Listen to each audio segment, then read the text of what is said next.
Bonjour à tous, aujourd'hui je vous retrouve enfin pour une nouvelle vidéo. Je crois que la précédente date d'il y a 3 semaines, un mois. Je suis désolée, j'ai un petit peu de retard.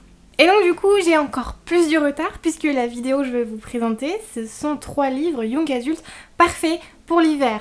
Alors ok, l'hiver se termine dans une semaine, il fait 15 degrés dehors, Noël est très loin. Donc il était vraiment temps que je fasse enfin cette vidéo. J'ai mis un petit peu de temps avant de filmer cette vidéo parce que déjà j'ai manqué un peu de temps et après ma vidéo sur le portrait de Dorian Gray, je ressentais un petit peu une impression de fadeur à me lancer ensuite sur la vidéo sur les young adultes et j'avais pas non plus le temps et le courage nécessaire pour me lancer à nouveau dans une vidéo sur un classique.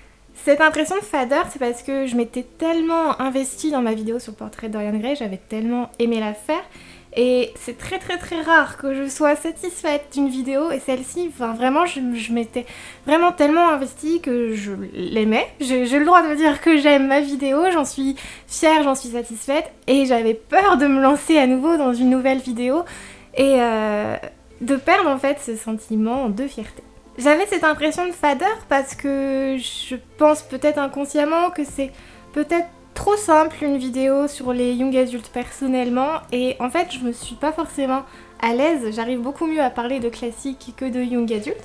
Mais justement j'ai décidé de ne pas me prendre la tête, de ne pas chercher à faire absolument quelque chose d'extrêmement élaboré comme je pourrais faire avec des classiques, je vais juste vous donner mes avis en toute simplicité et c'est donc parti.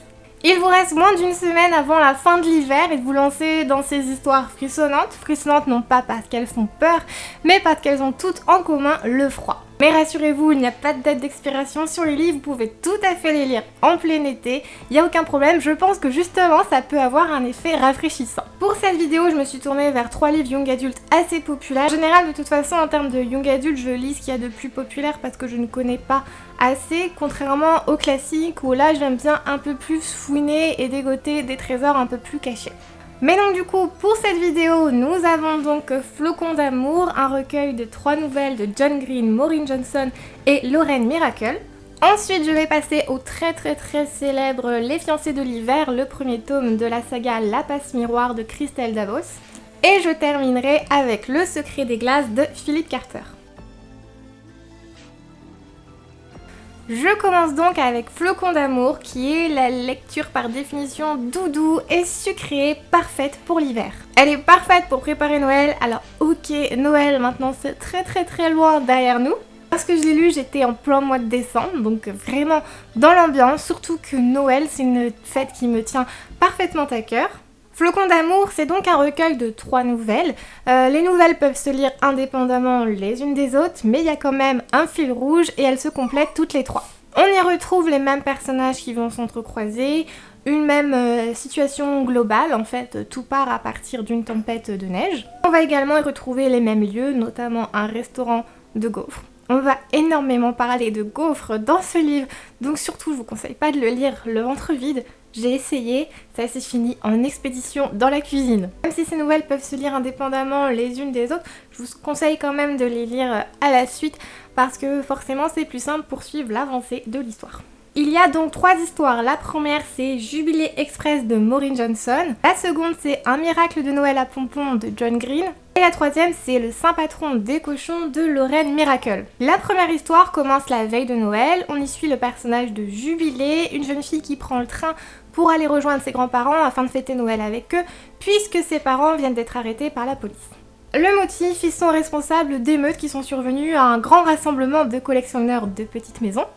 Et donc on retourne à Jubilé qui va se retrouver coincé dans un train en pleine tempête de neige. Dans le train, elle va faire la connaissance d'une bande un peu insupportable de pom-pom girls, désolé pour le cliché, d'un jeune garçon nommé Jeb qui va tout faire pour tenter de joindre son ex-petite amie. Et vont tous partir du train pour se réfugier dans le restaurant de gaufres où là elle va faire la connaissance de Stuart qui va lui venir en aide. La seconde histoire nous présente 3 copains, 2 garçons et une fille qui apprennent que toute une bande de pom-pom girls vient d'arriver dans un restaurant de gaufres. Donc forcément à 15 ans, qu'est-ce qu'un mec veut faire de sa vie? Rencontrer des pom-pom girls. Oui, c'est très machiste. Donc va commencer une épopée assez rocambolesque pour arriver jusqu'au restaurant en pleine tempête de neige. La dernière histoire, c'est celle d'Adi qui traverse un profond chagrin d'amour par sa faute. Du coup, elle n'est plus avec son petit ami qui s'appelle Jeb. Elle va tout faire pour le reconquérir et elle va également tout faire pour montrer à ses amis qu'elle n'est pas égoïste. Et pour ça, elle va également, elle aussi, se lancer dans une aventure complètement farfelue et tenter de récupérer un petit cochon pour sa meilleure amie. Nous avons donc affaire à 3 histoires assez mignonnes, à des situations pas vraiment originales, un peu clichés, mais les auteurs arrivent quand même avec beaucoup de délicatesse à faire passer des messages d'espoir, d'amitié, de famille, de confiance en soi. S'il y a un mot pour décrire ce livre, je dirais le mot adorable. C'est plein de douceur, c'est extrêmement mignon, ça peut paraître parfois complètement incongru et complètement kitsch, mais s'il y a bien une période où pour moi on peut faire tout ce qu'on veut dans le kitsch, c'est bien Noël.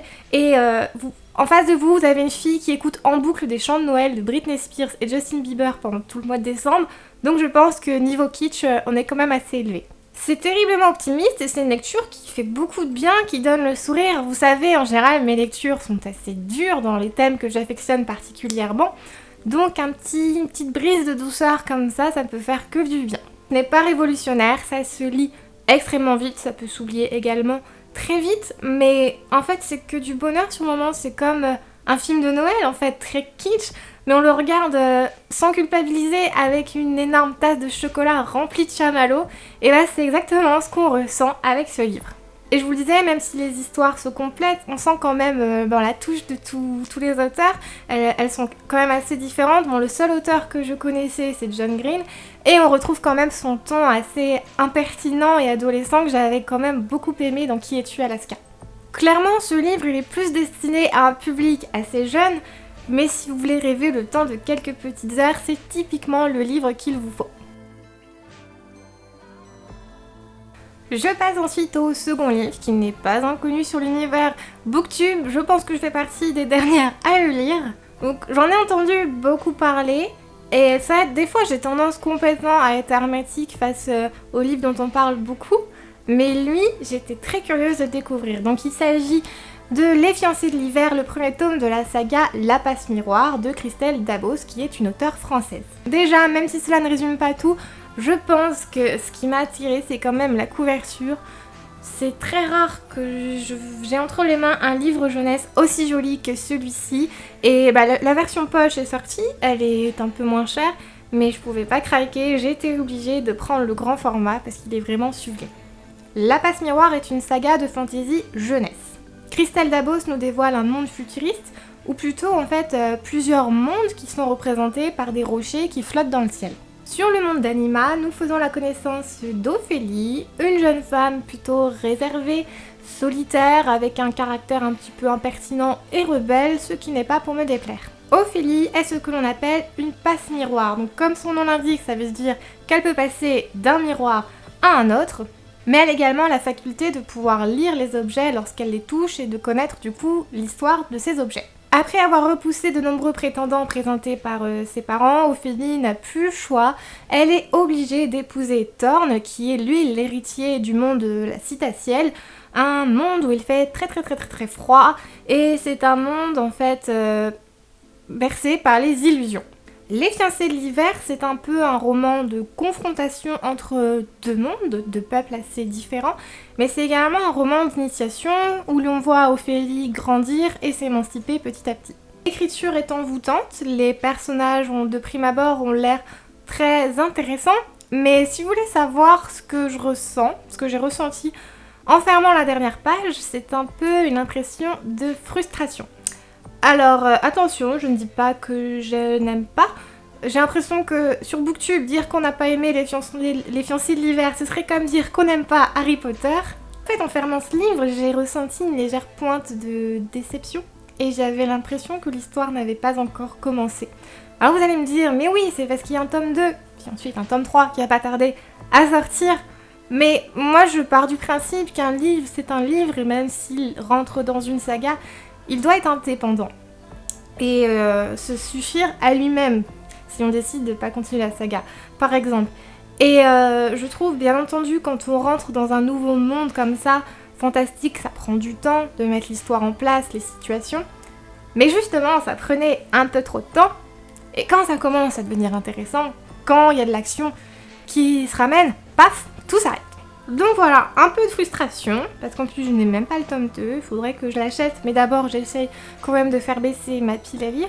Et après, si je ressens la frustration, c'est bon signe, ça veut dire que je ressens quand même un certain intérêt dans l'histoire, mais j'aurais aimé que le premier tome soit un peu plus ancré dans l'histoire, justement un peu plus développé, quitte à ce qu'il y ait plusieurs autres chapitres. Alors c'est quand même une brique assez énorme, mais ça se lit super facilement, c'est très fluide, ça se lit tout seul, donc plusieurs chapitres supplémentaires ne m'auraient pas dérangé. Après il faut savoir que dans mes habitudes de lecture, je suis quand même très terre à terre, très réaliste, donc il m'a fallu énormément de temps pour réussir à me remettre à nouveau dans un monde fantastique. Ça fait très longtemps que j'avais pas lu un livre comme ça, et donc au début c'était assez rébarbatif pour moi, parce que c'est pas forcément ce qui me plaît.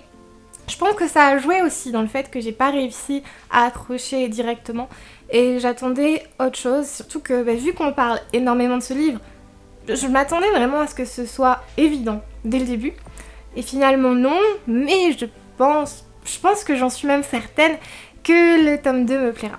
En tout cas, c'est tout ce que je demande et j'ai hâte de découvrir la suite, je pense que ça viendra très bientôt. Je passe ensuite au dernier livre qui est Le secret des glaces de Philip Carter. Donc ce livre, je l'avais depuis très longtemps dans ma pile à lire. En fait, il m'avait été offert en cadeau par une jeune fille en fin de braderie à qui j'avais acheté toute la saga Hunger Games. Et bon, c'était très gentil de sa part. Après, j'avais pas regardé la quatrième de couverture. Donc je me suis dit après en le lisant que c'était pas forcément fait pour moi. Ça commence par Zoé et l'élu, l'héritière d'un secret ancestral préservé de mère en fille, quelque chose comme ça. Pas forcément le type d'histoire que j'affectionne directement, je me suis dit pourquoi pas. Et un jour en me réveillant, j'avais l'intention de faire baisser ma pile à lire et d'enfin prendre des livres que je ne lisais pas, qui étaient là depuis très longtemps, donc je l'ai pris. Et c'était un peu la surprise parce que finalement je l'ai lu très rapidement, je l'ai même dévoré. On en revient donc au personnage de Zoé, qui est une jeune fille là aussi, qui est la gardienne d'un hôtel d'ossements. C'est une tradition ancestrale auprès de toutes les femmes de sa famille, et cet hôtel d'ossements qui est caché au fin fond de la Sibérie renferme un secret qui est très convoité. Zoé doit donc se lancer dans une course effrénée à travers le monde, en direction la Sibérie, pour tenter de mettre la main sur ce fameux hôtel avant qu'il ne tombe entre des mains pas forcément bienveillantes. Nous allons donc découvrir l'histoire de Zoé, mais également beaucoup de flashbacks, j'ai adoré, sur l'histoire de sa mère, l'histoire de sa grand-mère, l'histoire de son arrière-grand-mère. Il se passe vraiment plein de choses, et puis en plus Zoé n'est pas tout seul dans sa quête. Alors tout ceci peut vous sembler assez rocambolesque, mais moi qui me plaignais avec la passe miroir de ne pas avoir d'action, là j'ai vraiment été servie, peut-être parfois même trop, mais justement, au moins, je me suis pas du tout ennuyée. Alors je ne suis pas d'accord avec tout, il y a des choses énormes, beaucoup trop grosses, il y a des théories du complot ahurissantes, et il y a même Kennedy et Marilyn Monroe qui prennent part à l'histoire. Donc au début, je me suis demandé ce que ça faisait dans l'histoire, je me suis dit mais mince, j'ai loupé des pages ou quoi? C'est un petit peu comme dans Outlander, il se retrouve à la cour de Louis XV à Versailles, j'ai un petit moment de... Qu'est-ce qui s'est passé? Qu'est-ce que j'ai loupé? Mais enfin voilà, des choses un petit peu ahurissantes. Ce que j'ai aimé en fait, c'est l'aspect divertissant parce que il n'y a aucun temps mort. Vraiment, on est pris dans l'histoire. C'est vraiment un livre page-turner. C'est pas un gage forcément de qualité pour moi, mais on veut vite savoir la fin. Il y a plein de péripéties qui font avancer l'histoire, l'enquête, il y a des nouvelles choses qui se rajoutent, il y a des énigmes. C'est vraiment un livre où il se passe plein de choses et c'est très rare que je lise des livres avec des vraies histoires. Vous savez, en général, j'aime les livres qui parlent d'émotions, blablabla. Mais non, enfin, j'étais contente. Pour l'aspect divertissant, c'était super. Divertissant. Il y a vraiment un rythme hallucinant dans ce livre et puis l'écriture n'est pas forcément dégueu. Bon, je m'attendais à quelque chose de facile, mais finalement, c'est un peu plus riche. C'est pas Zola non plus, mais j'ai bien aimé. Et le secret de ce livre aussi, c'est quand même l'auteur, parce que du coup, l'auteur énoncé là, c'est Philip Carter, et en fait, il s'agit d'une femme qui est cachée sous ce pseudonyme.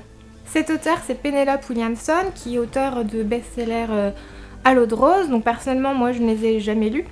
Et donc, forcément, on ressent un petit peu d'eau de rose dans ce livre, il y a une histoire d'amour assez attendu entre deux personnages, même s'il y a un petit peu de suspense à un moment. C'est pas vraiment l'aspect du livre que j'ai le plus aimé, mais bon, c'était quand même divertissant. Bref, dans ce livre, il y a énormément de rebondissements, pas mal de clichés aussi, mais finalement ça passe tout seul parce que, en fait, c'est comme si on était devant un bon vieux film bien commercial américain, genre de truc, en fait, dans le fond, qui est nul à chier. Mais quand on est devant, en fait, on est content. C'est bien, c'est rigolo, c'est divertissant. C'était exactement ce que j'ai ressenti avec ce livre. Sur le moment, j'ai adoré. Après, ça se lit très vite, mais je pense que ça s'oublie tout aussi vite. Pour le divertissement, on est donc super bon.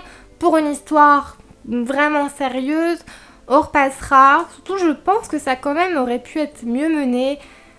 Avec des secrets comme ça, au fin fond des terres enneigées, ça aurait pu être encore mieux. Mais c'était quand même plutôt pas mal. Voilà pour mes 3 petites lectures hivernales. On se retrouve en décembre pour vous parler de mes lectures de l'été. Non, trêve de plaisanterie, promis, la semaine prochaine, il y aura une nouvelle vidéo sur la chaîne. Et après avoir parlé de young adult, cette fois, on parlera de féminisme dans la littérature. Et si vous me suivez sur les réseaux sociaux, vous vous en doutez de ce dont je vais vous parler. En tout cas, je vous remercie d'avoir regardé cette vidéo. J'ai mis du temps à la filmer, finalement, je n'ai même plus envie de partir de la caméra. Je suis contente enfin d'avoir pris le temps et j'ai hâte de vous retrouver à nouveau. Petit message juste avant de partir, je serai présente au salon du livre avec Limon Jaune. Ça fait tellement longtemps qu'on s'est pas vu que j'ai hyper hâte. Je serai aussi avec Ophélie de la chaîne Around the Beauty Moon, vous l'avez déjà vu sur ma chaîne. Et donc on part pendant 4 jours et on sera présente au salon sur le vendredi, peut-être le samedi, on va voir encore, tout n'est pas planifié. En tout cas, si vous y êtes et si vous nous voyez, surtout n'hésitez pas à venir vers nous. Sachez que dans la vraie vie, je peux être assez impressionnée et timide, mais je serai super contente quand même de vous rencontrer. C'est bon cette fois, je vous dis au revoir et je vous dis à très bientôt.